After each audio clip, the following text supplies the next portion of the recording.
as the sun finally pierced the gray skies on March 15, 1888, revealing a world remade in ice and snow, with drifts like frozen waves cresting over what used to be roads and fields. The survivors in Samuel's Valley emerged blinking into the light, stunned by the devastation where barns had collapsed under the weight killing trapped animals inside. Fences vanished entirely, forcing weeks of rebuilding, and some homesteads abandoned as families fled back east, swearing off the frontier forever. But Samuel's place stood resilient, his livestock healthy, and his family unscathed. The canvas tunnel sagging a bit but intact, a testament to preparation in a land that forgave no mistakes. Word spread quickly as folks shoveled out and gathered at the general store, which itself had lost its roof, with tallies of loss dominating Intelcrest. Nursing frost-nipped fingers, recounted how Samuel's useless invention allowed him to not only survive, but rescue others, describing the warm, barn air and easy access that seemed miraculous amid the freeze.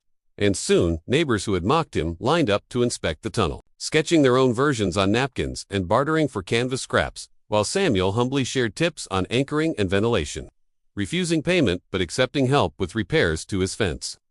In the broader scope, the Great Blizzard of 1888, often called the White Hurricane or the Children's Blizzard for catching school kids in its sudden grip, reshaped America, prompting cities like New York to bury telegraph lines underground to prevent future outages, accelerating the push for subway systems that could operate regardless of surface weather after elevated trains proved vulnerable, and in rural areas inspiring innovations in farm design like connected outbuildings and windbreaks, with Samuel's story echoing in newspapers as far as Chicago, where editors hailed him as the Spider-Man of Nebraska.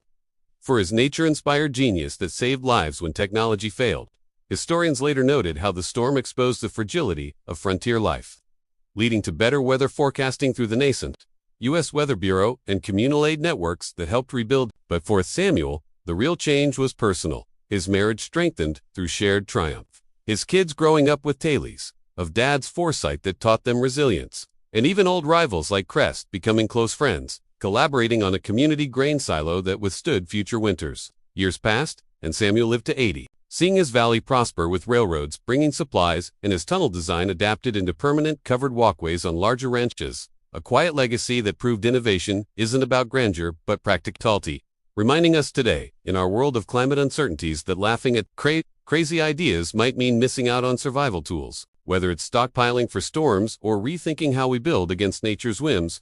So, if this story of mockery turned to marvel has you thinking about your own preparations or just appreciating history's unsung heroes, hit that like button, subscribe for more tallies from the past that feel eerily relevant today, and drop a comment below. What's the wildest idea you've had that others doubted but paid off? Let's keep the conversation going, because you never know when the next blizzard might hit. Now, as the first flurries danced down on March 11, 1888, most folks in the valley shrugged it off as just another spring squall, bustling about their chores with coats buttoned tight against the chill. But Samuel eyed the sky warily from his porch, noting how the wind shifted from the north with a bite that promised more than a dusting. And by evening, the snow fell steady and thick, blanketing the fields in a deceptive quiet that masked the fury building overhead, while inside his cabin, the family gathered around the stove, Eliza knitting socks and the kids playing checkers, unaware that across the Midwest telegraph lines were snapping under ice and trains grinding to halts in drifts that grew by the hour. The next morning, the world outside had transformed into a white void, with winds screaming at 60 miles an hour, whipping snow into walls that buried fences and climbed halfway up cabin walls, temperatures plummeting so fast that birds froze mid-flight and fell like stones. And in neighboring homesteads, families like the Crests woke to horror, their doors blocked by drifts 10 feet high, forcing them to climb out windows only to sink waist deep in powder just steps from safety, while livestock bellowed pitifully from barns they couldn't reach, hay untouched and water troughs ice solid, leading to heartbreaking losses as cows and horses weakened without care. Some farmers risking frostbite or worse, two shovel paths that collapsed as fast as they dug them. And tales later emerged of men tying ropes around their waists to venture out, only to get disoriented in the whiteout and perish yards from home. But for Samuel, that morning was different. He simply lifted the flap on his tunnel entrance, lit the lantern, and stepped into the protected corridor where the canvas walls billowed but held firm against the gale. The air inside chilly but bearable without the stinging pellets of snow blasting his face. And he made the 50-yard trek to the barn in minutes, greeted by the warm snorts of his 4 cows and 2 horses, whom he fed, milked, and watered as if it were any other day. even taking time to muck out stalls and check for injuries. All while the storm raged harmlessly outside the fabric barrier that muffled the howls to a distant roar. As the blizzard stretched into a second day, intensifying, with no end in sight. Word couldn't spread, but isolation deepened the despair for others. Like young widow Anna down the road who lost half her chickens to the cold after her coop door froze shut. Or the Svensson family whose woodpile was buried so deep they rationed fuel to the point of shivering through nights, burning furniture when logs ran out. And across the region, headlines would later scream of the catastrophe, with New York City grinding to a halt. Elevated trains stranded with passengers overnight. And rural areas faring even worse as supply lines severed and food shortages loomed. But Samuel's household thrived in relative comfort. Eliza baking bread from stores they'd stockpiled. The kids treating the tunnel like a secret adventure passage where they helped carry eggs back without a flake touching them. And Samuel even ventured out once to reinforce a sagging section with extra poles, marveling at how his spider-inspired design distributed the weight and funneled wind over the top rather than against the sides. By the third day, when the storm peaked with drifts swallowing entire sheds and reports of rooftops caving under the load, Samuel heard faint cries carried on the wind and realized neighbors might be in trouble. So he bundled up and used the tunnel as a base to shovel a short extension toward the Crest place, battling the elements for hours but returning safely each time to warm up.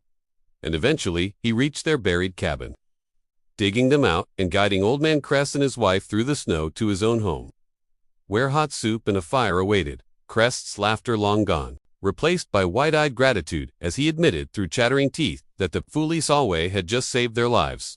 Yet, as the blizzard finally began to wane on the fourth day, leaving a landscape sculpted by nature's wrath with losses mounting in the thousands, Samuel couldn't help but wonder if more help was needed out there, and little did he know that his tunnel would soon become the talk of the territory, sparking changes that reached far beyond his valley. Hang on for the incredible aftermath. Imagine a howling wind that sounds like 1,000 wolves closing in, snow falling so thick you can't see your hand in front of your face, and temperatures plunging to 40 below zero, where exposed skin freezes in minutes and entire families huddle together praying for dawn that never seems to come.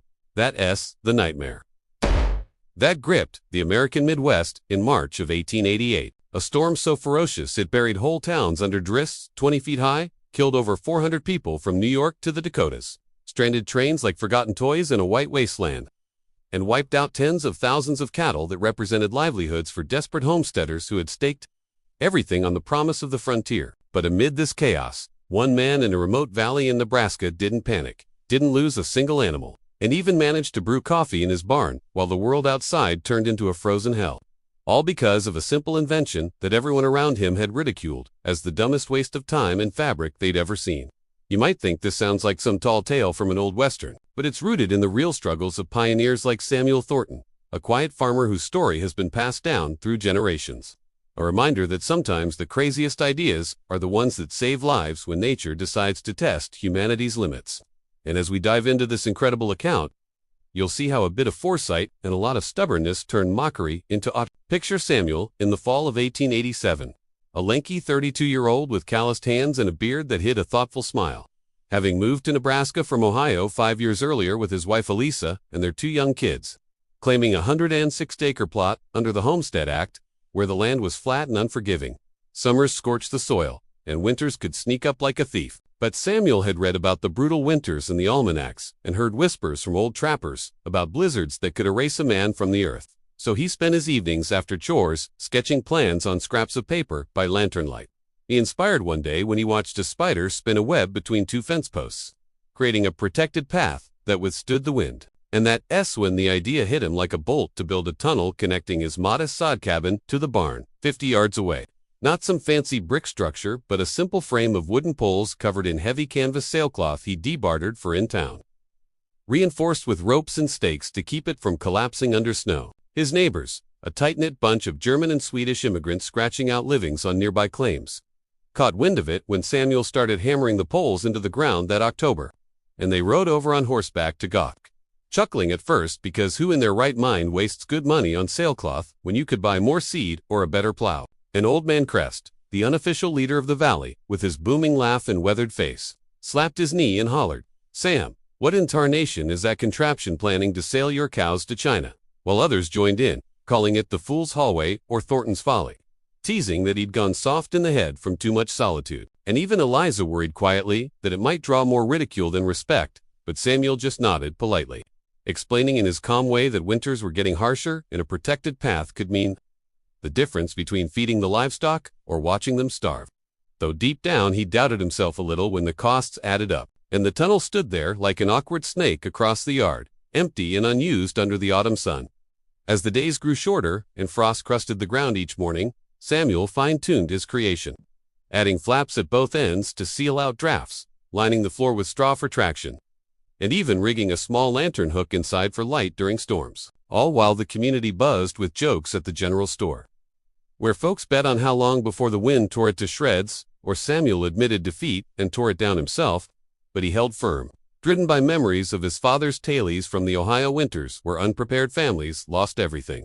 And as November turned to December with mild weather mocking his efforts further, Samuel began storing extra wood and hay in the barn, accessible now without braving the elements, though no one else followed suit, preferring to laugh off the warnings in the newspapers about unusual weather patterns brewing over the Rockies. By early March, the valley thawed a bit, lulling everyone into complacency with sunny days that made the tunnel look even more ridiculous, like a forgotten circus tent sagging in the mud, and Crest dropped by one afternoon to rib Samuel again, suggesting he repurposed the canvas for wagon covers instead of playing at being an engineer. But Samuel just smiled and invited him inside for coffee, where over steaming mugs he shared his fears of a late-season storm that could trap them all, though Crest waved it off, saying they'd weathered plenty before without such nonsense. And as he rode away laughing, Samuel couldn't shake the uneasy feeling in his gut as dark clouds gathered on the horizon, whispering of trouble to come. But what Samuel didn't know yet was that those clouds were the harbingers of the Great Blizzard of 1888, a monster storm that would rewrite history and turn his useless tunnel into a lifeline. Stay tuned to find out how it unfolded.